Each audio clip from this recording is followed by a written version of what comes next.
Bonjour les amis, nouvelle vidéo aujourd'hui pour retrouver Alain Soral qui était accompagné de Javier Moreau sur la chaîne Divergence Politique. Il va nous dépeindre une réalité bien sûr de la France, il ne va pas mâcher ses mots, il va dire ces quatre vérités sur ce qui se passe en France, contrairement bien sûr à la Russie. Mais juste avant bien sûr de l'écouter, comme d'habitude, n'oubliez pas de vous abonner, le pouce, le commentaire, le partage, le boost de la vidéo, c'est extrêmement important, vous le savez. La chaîne est totalement shadowban, donc j'ai besoin de votre soutien par rapport bien sûr à cela. Je remercie tous ceux bien sûr qui m'aident et qui contribuent à poursuivre mon travail via Tipeee et Patreon. On les écoute et on en parle juste après. Touristes qui vont aujourd'hui à Paris, en plus les pauvres ils arrivent à Roissy et ils traversent quand même toute la Seine-Saint-Denis. Eux qui ont l'image, tu sais, du pont Alexandre III et qui se croient encore du temps de, je sais pas quoi, Yves Montand et Édith Piaf. Je crois qu'il y a même à Sainte-Anne, tu sais, un département exprès pour les Asiatiques dépressifs, tu sais, Les les touristes japonais, ouais. asiatiques, qui est tellement, tellement. Oui, la France est dans une situation comparée à la Russie en ce moment d'effondrement sur plusieurs plans, notamment services publics, industrialisation, donc économie, et puis délinquance, violence. Et puis même d'ailleurs, en dehors de la délinquance, c'est le sentiment d'insécurité, parce que il y a toujours des sociologues qui nous expliquaient que il n'y a pas tant d'insécurité que ça, mais on confond avec un sentiment d'insécurité. Le sentiment d'insécurité, c'est ce qu'il y a de pire. C'est-à-dire que chaque fois que tu sors de chez toi, tu penses que tu pourrais te faire agresser. Donc tu es stressé. Et si tu penses que tu pourrais te faire agresser, c'est qu'il y a quand même des agressions. Donc de toute façon, les agressions créent un sentiment d'insécurité. Et ce sentiment d'insécurité se définit pas par le nombre de coups de couteau par habitant.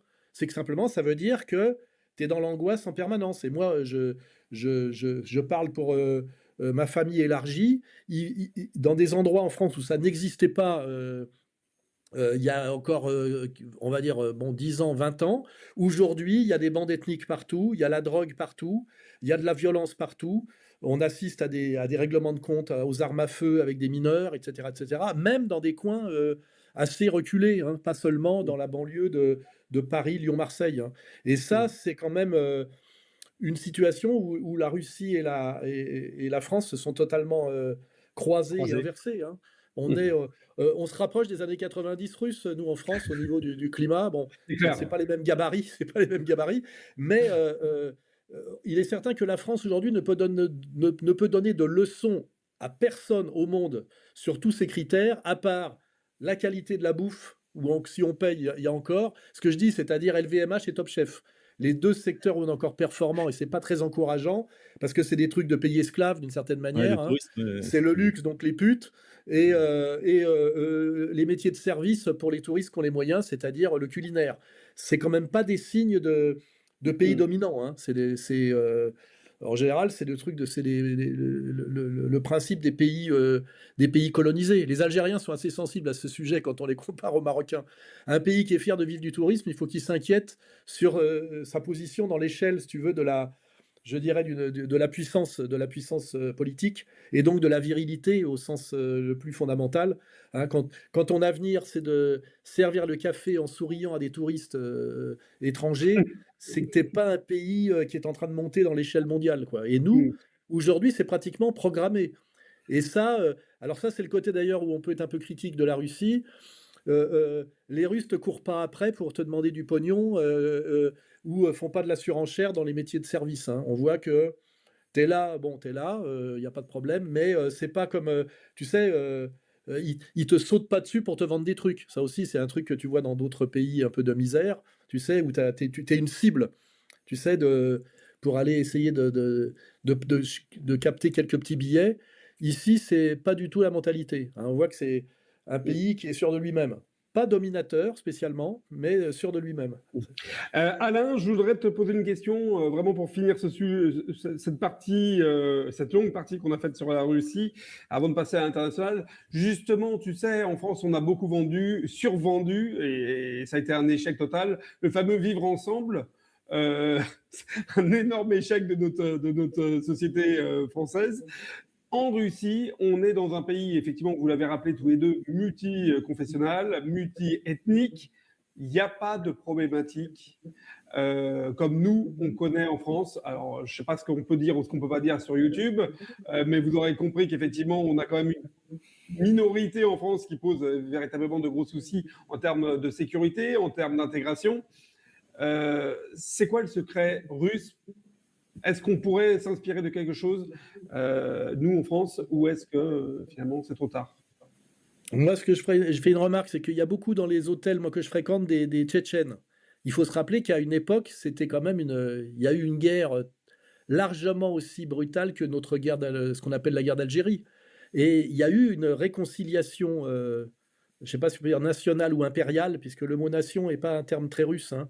Il y a eu une réconciliation impériale après la guerre de Tchétchénie qui prouve, pour les gens qui critiquent ma ligne politique, que en tout cas, ça existe en Russie. Je veux dire, on a des gens qui aujourd'hui sont attablés à une table voilà, d'écart avec un sourire, alors qu'on pouvait imaginer qu'il y a 20 ans, ils étaient en train de se tirer dessus et de s'égorger. Donc, Poutine a réussi ce qu'on peut appeler la réconciliation impériale, hein, avec cette main tendue mais ferme, qui fait qu'on a aujourd'hui Kadyrov qui propose ses services chaque fois qu'on en a besoin. Et ça, s'il y avait un homme fort en France, respectable, puisque le mot respect est un mot très, très important dans les banlieues, là, peut-être que ça serait possible en France pour sortir de ce climat de guerre civile qui est entretenu de tous les côtés, hein, par le RN comme par LFI en réalité, et qui bénéficie à la minorité macronienne, hein. Donc ça aussi, c'est un exemple. Moi, j'ai deux exemples. Là, quand j'étais en Asie centrale, ancienne République soviétique, mais musulmane, les gens d'une gentillesse et d'un accueil incroyable, hein, donc ne pas confondre islam, arabité et délinquance de banlieue. Tu vois, il y a deux glissements successifs, hein. Je rappelle que la majorité des musulmans du monde ne sont pas arabes, hein. C'est important, hein. Indonésie, Malaisie, Asie centrale, etc. Et puis la possibilité, quand il y a un vrai chef d'État respectable, de réussir à réintroduire du respect malgré une guerre civile qui, je le rappelle, participait de l'éternelle volonté de l'Empire anglo-saxon de fracturer ce plus grand pays du monde qui est un empire qui s'appelle la Russie et qui avait donné dans les années 90, en profitant d'un effondrement et d'une faiblesse, les guerres du Caucase, hein. Voilà, il y a toujours un tiers. Ils ont réussi à détruire la Yougoslavie, bon, c'est un autre sujet, selon le même principe. Ils sont en train de travailler d'ailleurs sur l'Iran de la même façon. Ils ont joué aussi comme ça le fameux diviser pour régner, quoi. Il y a des gens qui sont spécialistes du diviser pour régner, qui sont à la tête de la France aujourd'hui et qui sont en train de la détruire. Et puis parfois, il y a des gens qui sont je dirais, des gens qui ont le potentiel pour incarner une réconciliation. Et moi, je dis, voilà, Poutine, de ce point de vue-là, est un exemple. Et il nous faut, de ce point de vue-là, un Poutine français, si on veut à un moment donné trouver une solution qui soit une solution raisonnable et réaliste, car je ne crois pas, moi, à la possibilité de sauver la France par la Reconquista ou la guerre civile. Je crois que on peut en rêver quelque part, hein, on a le droit de rêver, mais la politique, c'est autre chose. Et je pense qu'à un moment donné, il faudra trouver le chemin de la réconciliation dans l'honneur et avec le principe de la main tendue mais ferme. Et pour ça, il faudra quelqu'un avec une dimension poutinienne. Je ne sais pas où il est pour l'instant, hein. Je ne pense pas que ce soit Bardella? Ouais, non, j'ai pas trouvé encore, hein. Je cherche, j'ai pas trouvé, hein. Ça, vous voyez, c'est le grand problème français. C'est-à-dire que, en France, politiquement parlant, on a du retard.